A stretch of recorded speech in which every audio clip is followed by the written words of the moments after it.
Hello दोस्तों, good evening, नमस्कार। आप सभी का एक बार फिर से बहुत बहुत स्वागत है आप सभी के अपने यूट्यूब चैनल परीक्षा की शिक्षा में।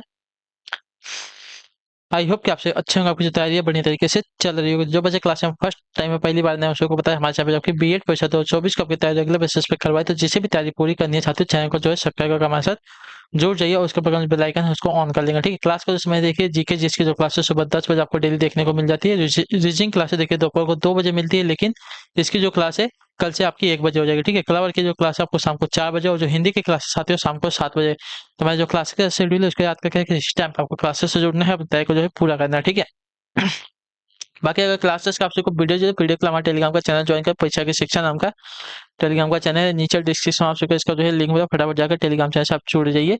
वहाँ पर जो आपका पीडीएफ इसका मिल जाएगा। ठीक है, और जो आपका क्लास का अपडेट है डेली बेसिस पे आपको वहाँ पे दिया जाता है, जिससे आपकी क्लास जो है मिस नहीं होती, और जो आपका एग्जाम का अपडेट होगा वो भी आपको यहाँ पे बता दिया जाएगा। ठीक है, तो चलिए क्लास स्टार्ट करेंगे। स्टार्ट करने बजे जिसने क्लास को लाइक नहीं, क्लास को एक लाइक करें, क्लास को अपने दोस्तों से शेयर करें, और जिसको भी कुछ भी डाउट होगा आप हमें देखिए इंस्टाग्राम पर फॉलो करके पूछ सकते हैं। परीक्षा की शिक्षा का हमारे इंस्टाग्राम का पेज है, नीचे डिस्क्रिप्शन में इसका भी आप सबको लिंक मिल जाएगा। ठीक है, तो जाके हमें दोनों जगह से आप फॉलो कर लेंगे, इंस्टाग्राम और टेलीग्राम से। ठीक है, और आपको बता दिया कि आपका जो फॉर्म है आ चुका है, तो जाके फटाफट अपना फॉर्म जो है फिलअप कर लीजिए। ठीक है, तो चलिए क्लास स्टार्ट करें, ध्यान से के क्वेश्चन को देखेंगे और बताते हुए चलेंगे सही सही उत्तर क्या हो जाएगा। ठीक है, चलिए तो चलिए क्लास स्टार्ट करें, ध्यान से के क्वेश्चन को देखेंगे और बताने की कोशिश करेंगे सही सही उत्तर क्या होगा। ठीक है, चलिए देखते हैं क्या क्या दिया गया है। आपकी 76 नंबर से जो आपकी क्लास स्टार्ट है, वैसे संस्कृत में सर्वाधिक प्रभावित द्रविड़ भाषा कौन सी? संस्कृत से सर्वाधिक प्रभावित द्रविड़ भाषा यहाँ पे कौन सी हो जाएगी, बताइए। संस्कृत से सर्वाधिक प्रभावित द्रविड़ भाषा कौन सी है? तमिल है, तेलुगु है, कन्नड़ है या मलयालम है? तो आपका राइट आंसर साथ है तेलुगु, जो आपका दिया गया बी वाला विकल्प आपका राइट आंसर। ठीक है, संस्कृत से सर्वाधिक प्रभावित द्रविड़ भाषा आपकी तेलुगु भाषा है। ठीक है, क्लियर सबको इसके बारे में। चलिए अगला क्वेश्चन देखिए, बताएंगे आपका 77 नंबर पर, ध्यान से देखिए उत्तर दीजिएगा राइट आंसर। भाषा के संबंध में हिंदी शब्द का प्रयोग सर्वप्रथम किसने किया था, बताइए। भाषा के संबंध में हिंदी शब्द का जो प्रयोग है सर्वप्रथम किसने किया था? तो आपका राइट आंसर अमीर खुसरो ने किया था। ठीक है, हिंदी शब्द का जो प्रयोग है सबसे पहले किसने किया था? याद रखिएगा, अमीर खुसरो ने किया था। ठीक है, क्लियर सबको इसके बारे में। अगले क्वेश्चन बढ़ेंगे आपका 78 नंबर, ध्यान से देखिएगा, बताइएगा राइट आंसर का। भारतीय संविधान में हिंदी को कहा गया है क्या, बताइए। राष्ट्रभाषा, देवभाषा, राजभाषा या देवभाषा? तो देखिए भारतीय संविधान में हिंदी भाषा को कहा गया है साथियों आपका राजभाषा, इतने याद रखें। ठीक है, राष्ट्रभाषा में कंफ्यूजन मत कीजिए, राजभाषा कहा गया है इसको। ठीक है, तो जो आपका दिया गया यहाँ पे सी वाला विकल्प आपका यहाँ पे सही उत्तर हो जाएगा। ठीक है, क्लियर हो इसके बारे में। अगले क्वेश्चन बढ़ेंगे, देखेंगे आपका 79 नंबर का उत्तर देंगे राइट आंसर क्या हो जाएगा। राजभाषा आयोग के अध्यक्ष थे कौन थे? राजभाषा आयोग के अध्यक्ष कौन थे साथियों? इसका सही उत्तर क्या हो जाएगा। तो राजभाषा आयोग के अध्यक्ष आपके बीजी खैर थे। ठीक है, बीजी खैर, तो जो आपका दिया गया यहाँ पे ये वाला विकल्प आपका सही उत्तर हो जाएगा। ठीक है, क्लियर हो गया इसके बारे में। चलिए अगले क्वेश्चन बढ़ेंगे आपका, देखेंगे 80 नंबर पर, ध्यान से देखिएगा उत्तर दीजिएगा राइट आंसर का। उर्दू किस भाषा का शब्द है? उर्दू जो है किस भाषा का शब्द है? तो साथियों देखिए उर्दू की अगर बात करें तो उर्दू जो है साथियों आपका हो जाएगा तुर्की भाषा का शब्द, जो आपका दिया गया ये वाला विकल्प आपका यहाँ पे सही उत्तर हो जाएगा। ठीक है, क्लियर हो गया इसके बारे में। उर्दू जो है तुर्की भाषा का शब्द है। ठीक है, अगले क्वेश्चन बढ़ेंगे, देखेंगे आपका 81 नंबर है, उत्तर दीजिएगा राइट आंसर का। निम्नलिखित भारतीय भाषाओं में कौन सी भाषा जो है द्रविड़ भाषा की उत्पत्ति नहीं है, बताइए।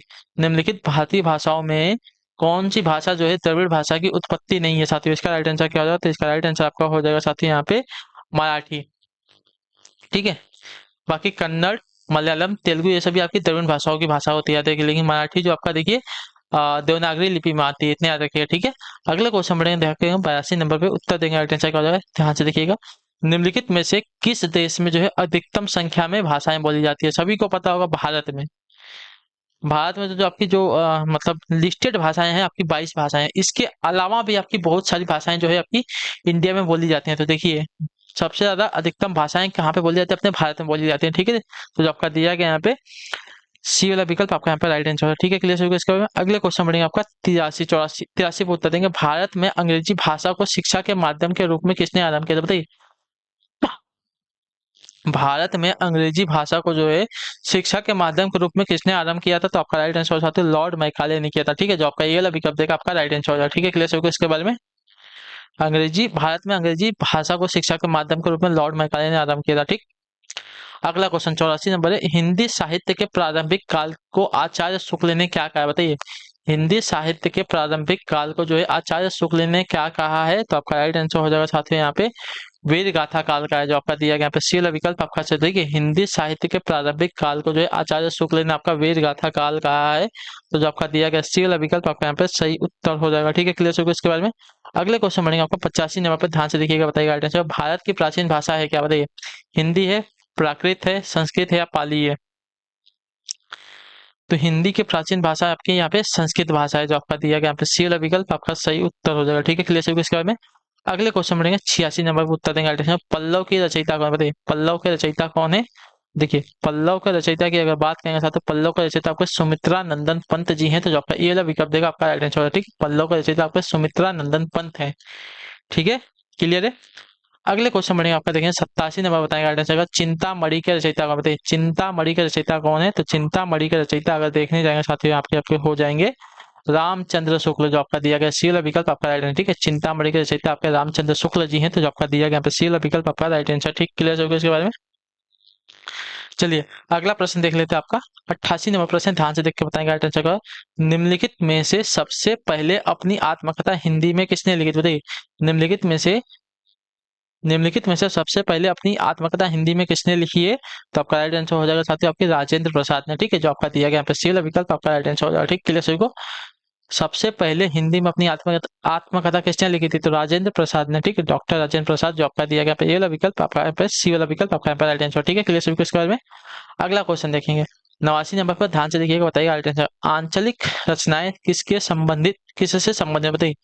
आंचलिक रचनाएं जो है किससे संबंधित होती हैं, तो आंचलिक रचनाएं जो आपकी संबंधित होती है क्षेत्र विशेष से, जो आपका दिया गया यहाँ पे बी वाला विकल्प आपका राइट आंसर। ठीक है, आंशिक रचनाएं जो आपकी क्षेत्र विशेष से संबंधित होती हैं, तो जो आपका बी वाला विकल्प दिएगा आपका यहाँ पे राइट आंसर। ठीक, क्लियर है। अगले क्वेश्चन बढ़ेंगे, देखिए 90 पे उत्तर दीजिएगा राइट आंसर का। निर्गुण भक्ति काव्य का प्रमुख कवि कौन, बताइए। निर्गुण भक्ति काव्य का प्रमुख कवि कौन है, तो आपका राइट आंसर हो जाएगा यहाँ पे कबीरदास जी, जो आपका दिया गया यहाँ पे बी वाला विकल्प आपका राइट आंसर। ठीक है, निर्गुण भक्ति काव्य का प्रमुख कवि जो है आपके कबीरदास जी हैं, तो जो आपका दिया गया यहाँ पे बी वाला विकल्प आपका यहाँ पे राइट आंसर हो जाएगा। ठीक है, क्लियर हो गया इसके बारे में। चलिए अगला क्वेश्चन 91 नंबर है, ध्यान से देखिएगा उत्तर। अच्छाइयों को ग्रहण करो और बुराइयों को त्यागो, रेखांकित शब्द की त्रुटि सुधारें। ठीक है, अच्छाइयों को ग्रहण करो और बुराइयों को त्यागो। ठीक है, तो बुराई बुराई का देखिए हमको क्या हो जाएगा, तो बुराई की जगह पे हमारा क्या हो जाएगा साथियों, बुराई की जगह पे हमारा आ जाएगा बुराइयां। ठीक है, अच्छाइयों, देखिए बुराई नहीं होगा यहाँ पे, अच्छाइयों यहाँ पे देखिए बहुवचन का प्रयोग किया, तो यहाँ पे भी आपका क्या होगा, बहुवचन का प्रयोग किया जाएगा। ठीक है, अच्छाइयों को ग्रहण करो और बुराइयां जो है त्याग दो। ठीक है, तो बुराई का आपका यहाँ पे हो जाएगा बुराइयां। ठीक है, क्लियर होगा इसके बारे में। अगले क्वेश्चन बढ़ेंगे 92 नंबर पे, ध्यान से देखिएगा उत्तर दीजिएगा। जहां किसी की बात जहां किसी की बात किसी और पर डाल कर कही जाए, वहां कौन सा अलंकार होता है। जहां किसी की बात किसी और पर डालकर कही जाए, वहां कौन सा अलंकार होगा, तो वहां जो आपका अलंकार होगा अनुयोक्ति अलंकार, जो आपका ये वाला विकल्प देगा आपका राइट आंसर। ठीक है, जहां किसी की बात किसी और पर डालकर कही जाए, वहां आपका अलंकार हो जाएगा अनुयोक्ति अलंकार, तो जो आपका ये वाला विकल्प देगा आपका यहाँ पे राइट आंसर। ठीक, क्लियर सभी को। अगले क्वेश्चन में 93 नंबर, ध्यान से देखिएगा उत्तर दीजिएगा राइट आंसर का। लोग आजीवन टट्टू की तरह जुटे रहते हैं, टट्टू शब्द का बहुवचन बताओ। ठीक है, लोग आजीवन टट्टू की तरह जुटे रहते हैं, टट्टू शब्द का बहुवचन क्या हो जाएगा, तो टट्टू शब्द का बहुवचन आपका यहाँ पे हो जाएगा टट्टुओं, टट्टुओं हो जाएगा, तो जो आपका दिया गया बी वाला विकल्प आपका यहाँ पे सही उत्तर। ठीक है, क्लियर सभी को, टट्टू का आपका हो जाएगा बहुवचन टट्टुओं। ठीक, अगले क्वेश्चन पे 94 नंबर, ध्यान से देखिएगा, बताइएगा राइट आंसर का। यद्यपि वह बीमार था परंतु वह मेला गया। ठीक है, यद्यपि वह बीमार था परंतु वह मेला गया, वाक्य की त्रुटि क्या है, बताइए। यद्यपि वह बीमार था परंतु वह मेला, तो यद्यपि के साथ क्या होगा, तथापि होता है। ठीक है, तो यद्यपि के साथ आपका तथापि का प्रयोग होगा, परंतु किंतु ये सब का प्रयोग नहीं होगा। ठीक है, तो जो आपका दिया गया यद्यपि वह बीमार था तथापि वह मेला गया, तो जो आपका ये वाला विकल्प देखा आपका यहाँ पे राइट आंसर हो जाएगा। ठीक है, चलिए अगला क्वेश्चन देखेंगे 95 नंबर, ध्यान से देखिएगा, बताइएगा आइटम। चीनी, मद्रासी, बिहारी आदि शब्द में कौन सी विशेष शब्द है। चीनी, मद्रासी, बिहारी आदि शब्द कौन सा विशेषण है इनमें, आकार बोधक है, अवस्था बोधक है, स्थान बोधक है या दिशा बोधक है। देखिए चीनी से चीन का, मद्रासी से मद्रास का, बिहारी से बिहार का, तो आपका स्थान बोधक हो जाएगा, जो आपका दिया गया यहाँ पे सी वाला विकल्प 95 पे आपका सही उत्तर हो जाएगा। ठीक है, क्लियर होगा इसके बारे में।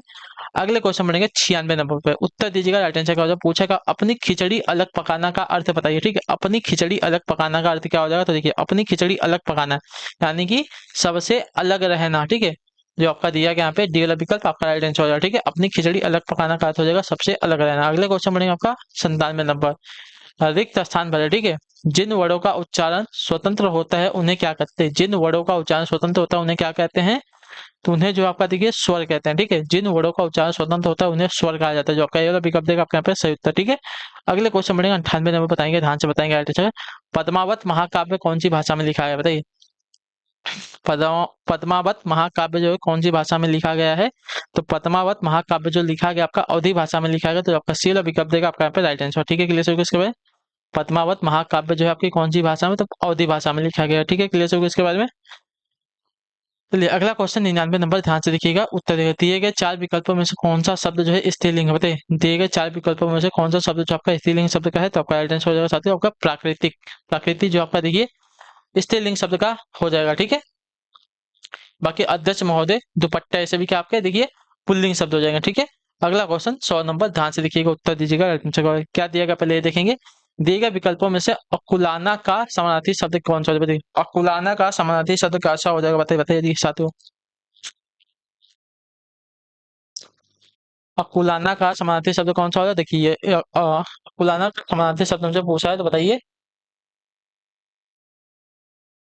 तो अकुलाना का समानार्थी शब्द का व्याकुल होना हो जाएगा, जो आपका दिया गया यहाँ पे बी वाला विकल्प आपका राइट आंसर, ठीक है। क्लियर होगा इसके बारे में?